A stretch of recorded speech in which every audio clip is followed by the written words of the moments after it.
What's up, Team Biolayne? Jaymes Longstrom here, and we are getting into our second week of 2022. Hopefully, most of you are still following through with the goals you have set for yourself and are making progress towards those goals. However, we all know that life happens and circumstances and challenges come up. So for those of you who have not been able to take action or make progress on your goals, or even for those who have been making progress on their goals, this video is going to help you structure, define, and implement a system to achieve any goal that you have set for yourself. I know you're probably all sick of all the New Year's resolutions posts, all the goal setting posts, as am I, but goals are important. When you have something very important to you that you want to achieve, it's important that you take out the time and detail what that is that you want to achieve and how you're going to get there. So the first thing I like to do with my major goals that are really important to me is start by clearly defining that. And how I do that is through an acronym called SMART. So if you're a personal trainer, you've probably heard of what are called SMART goals. And the acronym SMART stands for specific, measurable, attainable, relevant, and time-based. Now, there are a lot of definitions out there for SMART goals, and there's a lot of conflicting opinions on if SMART goals are actually the way to structure and define your goals. But for me personally, I think that acronym is good for defining good goals. So let's take a goal that is more general. So let's say you want to lose weight. Okay, let's take that goal and let's clearly define that. I want to lose 10 pounds of body fat over the next 2 months. So that goal is specific, measurable, attainable, it's relevant to what I want, and it's time-based, meaning there's a deadline on it. Now, you don't have to have a specific deadline. You could have checkpoints, but it's got to be measured over time.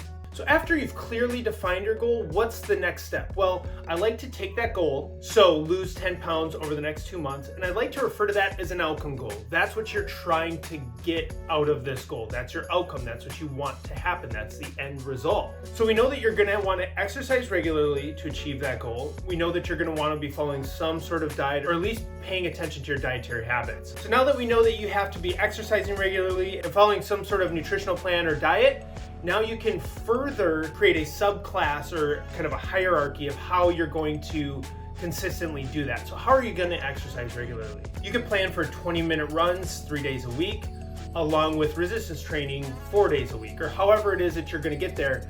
It's going to look different for everybody, but the important thing is to take your outcome goal and kind of create a roadmap of reverse engineering of how you're going to get there. So taking that outcome goal of losing 10 pounds over the next 2 months and create a detailed map of how you're going to get to that outcome going backwards, if that makes sense. So you're going to develop what is called process goals. So eating 500 calories less per day, or eating 3 to 4 or X amount of servings of fruits and vegetables daily.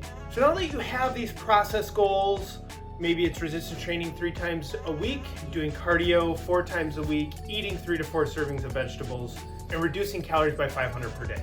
Now you're going to want to set up your environment and structure your regular daily habits to help support those process-oriented goals. So if it's consuming X amount of fruits and vegetables per day, having fresh fruits and produce available in your house is going to be necessary, and it's going to help support you to easily meet that goal of eating X amount of fruits and vegetables per day. If you're going to be training 3 days a week, how are you going to accomplish that? Maybe it's setting up a home gym or a space in your home to work out consistently, or maybe it's joining a gym that's very close to your house so that makes it easy for you to consistently go to the gym and train.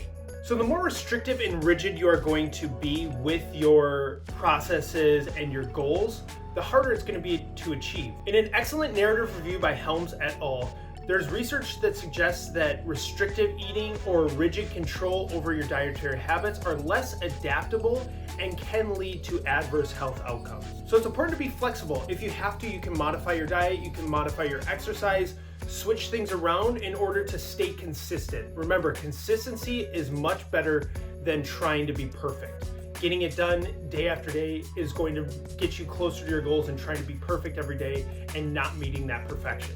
So I came across an interesting study as I was reading an article by Eric Trexler on the Stronger by Science website about goal setting. And it's talking about approach versus avoidance goals. So you're going to want to focus on what you're going to do or what you should be doing rather than what you aren't going to do or should not be doing. So for example, I'm going to eat more vegetables is more of an approach-oriented goal. That's the approach I'm going to take instead of saying I'm not going to eat junk food. So approach-oriented goals like I'm going to meal prep more, I'm going to eat veggies every day, I'm going to get my cardio in Monday, Wednesday, Friday, are going to help support your goals and get you to that outcome a lot easier than avoidance goals where it's telling yourself what not to do. So tell yourself what you're gonna do, not what you're not gonna do. And the last tip I have for you in terms of goal setting and achieving your goals is getting sticky notes. And I like to put the sticky notes wherever it's gonna help support my goal. Maybe it's on the refrigerator reminding me to get my protein in the morning. Maybe it's by the front door before I'm leaving for the morning reminding me to take a multivitamin. So use those sticky notes to write down intentions and mantras and put them somewhere where you're gonna see them regularly, almost every day, so that it's a constant reminder to help support your progress towards your goals. I know it's tough. I know goal setting can be frustrating. It can actually be demotivating, but if you take the time to properly plan them out and execute on them and creating systems that are gonna help you execute on them, it's gonna be a lot less frustrating. You're gonna be a lot more proud of yourself for achieving those goals. And if you think you're gonna need help reaching those goals, don't be afraid to reach out for a coach. The big thing about coaching, aside from the education that we provide, is accountability. We help clients set up these goals and walk through these processes and organizations so that they can be supported to their goals and achieve their goals and be satisfied with their progress. If you're looking for coaching and you need help with setting up your goals, be sure to reach me at Jaymes@Biolayne.com or check me out on Instagram or various other social media at Jaymes Longstrom, James with a Y. Thank you all for watching this, and we hope to see you for the next Coach's Corner.